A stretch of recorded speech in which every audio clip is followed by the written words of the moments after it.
Assalamu alaikum wa rahmatullahi wa barakatuh. I'm going to do it this way, but I'm going to start by saying thank you for everybody. May Allah reward you. I appreciate everybody reaching out to me. For those who had called me and texted me and stuff, like especially the local brothers and sisters, my phone actually died, and I posted that on Facebook if you didn't see it. But I had dropped it, I think, too many times, and it stopped working right almost after I did the post, and I started getting all these phone calls.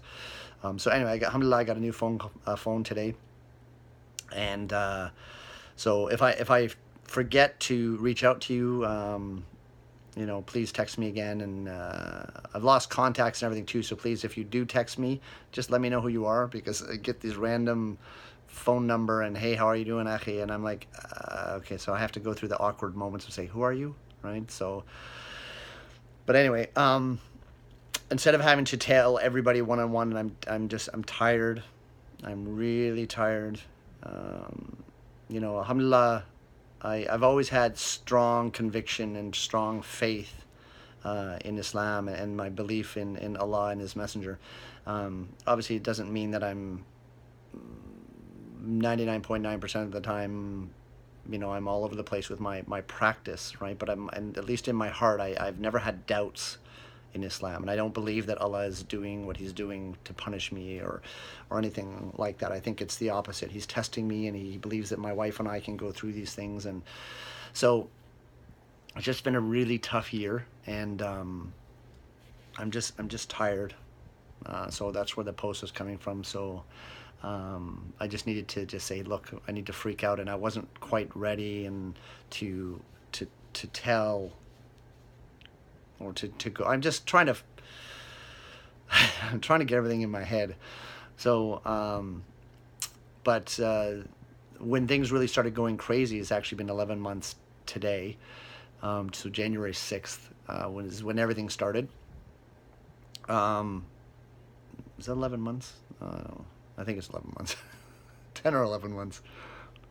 Yeah, it's 11 months.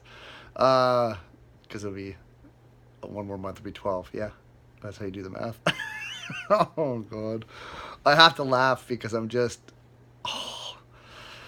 So, anyway, it started a little before this. My father-in-law started getting sick, but it didn't really change until January 6th.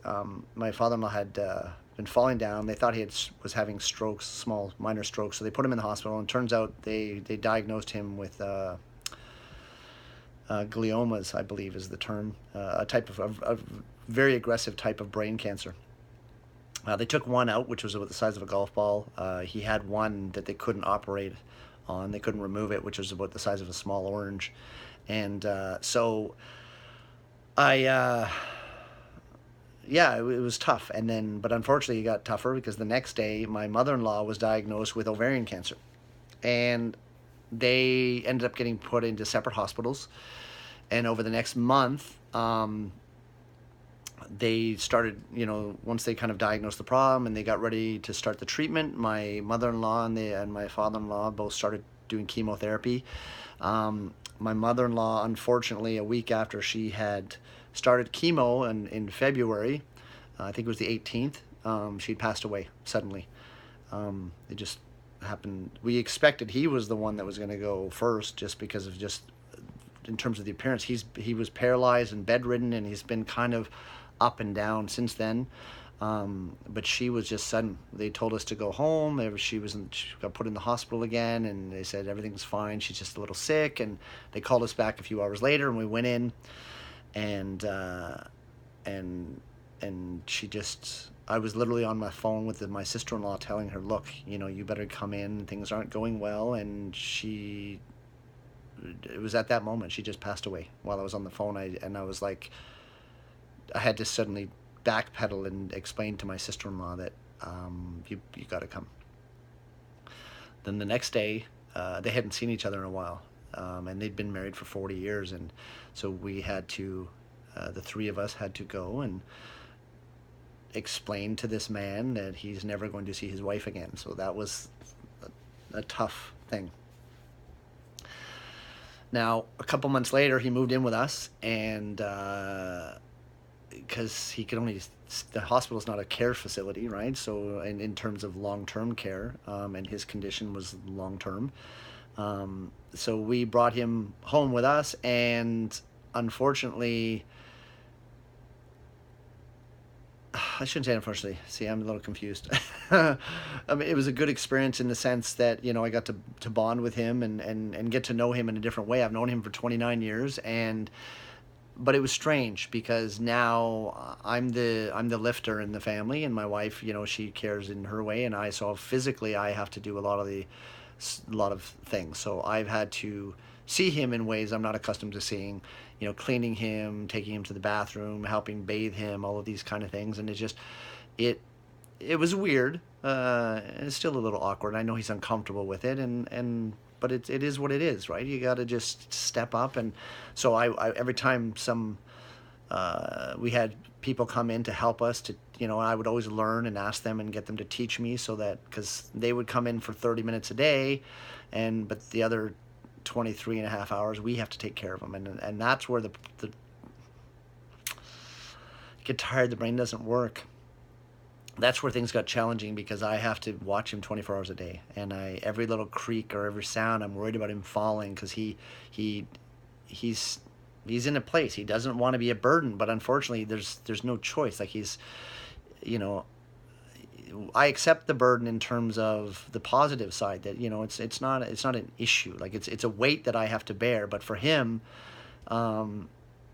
he's a man that took care of his wife for 40 years, and now all of a sudden he has someone else to clean his backside and stuff, and I can't imagine what he's going through. But so, alhamdulillah, we got him in a care facility, and he moved on. But we see him a lot, and we're still responsible to take him to his medical treatments and things like that. And unfortunately, the closest facility is quite a distance away. So when we have to go to the hospital, even with my mother-in-law, these were day trips, and we would be just exhausted and going multiple times a week, because she's at one place and he's at another, and just, we got good medical care here, but at the same time, just if they'd put him in the same hospital, it would have been so much easier, but it didn't work out that way anyway. So nothing you can do, right? And things were okay. We got him in the hospital, and things were okay for a little bit.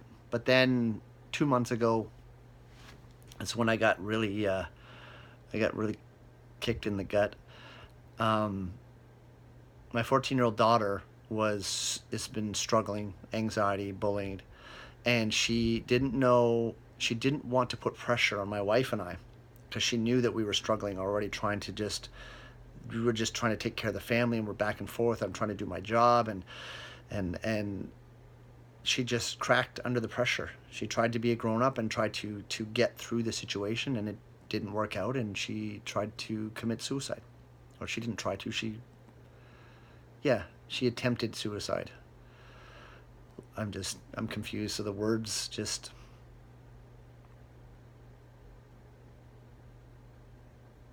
So,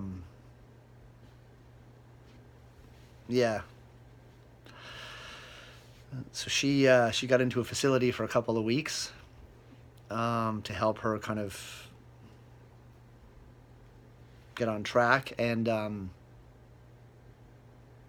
then when she came out for about 3 weeks, she went back in.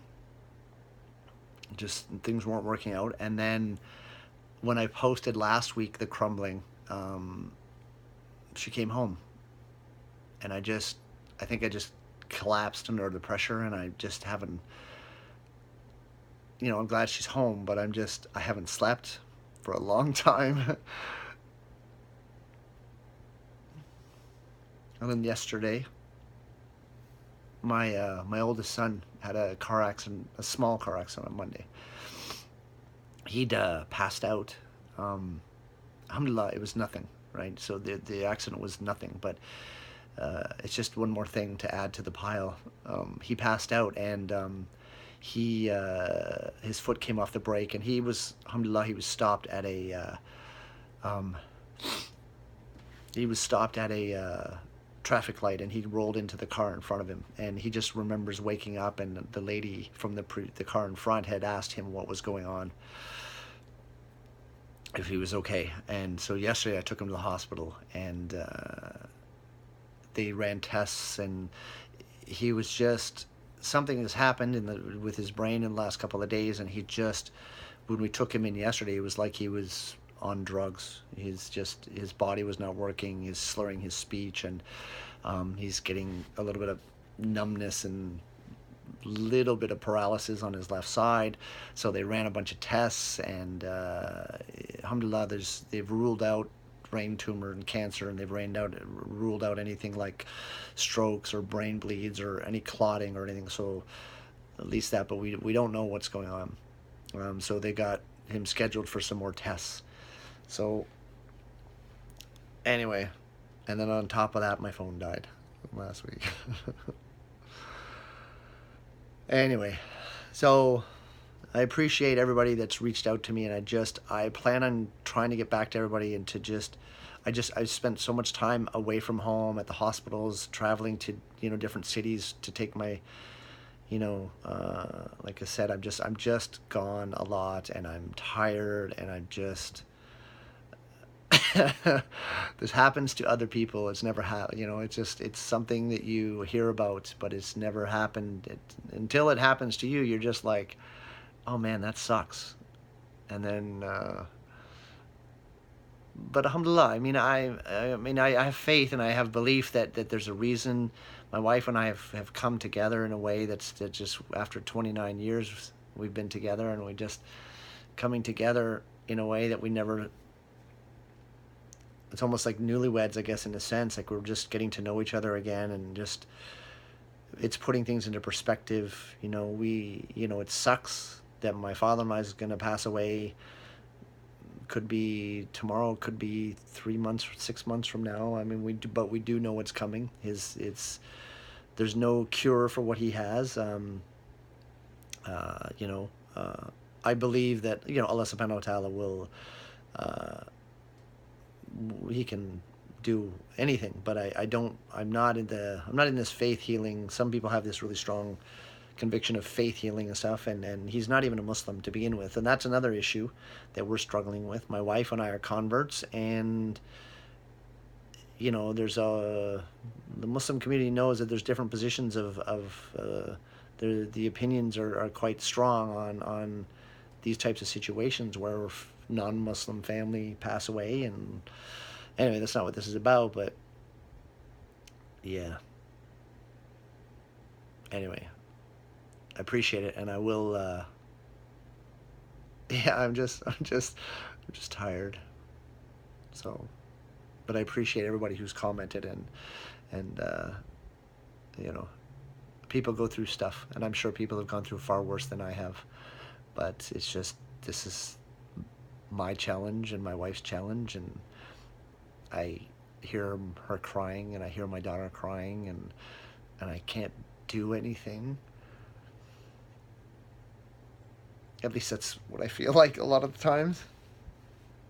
So anyway, thank you for being there and I'll get through it. Like I said in the post, I'll get through it. I'm just tired. Assalamu alaikum.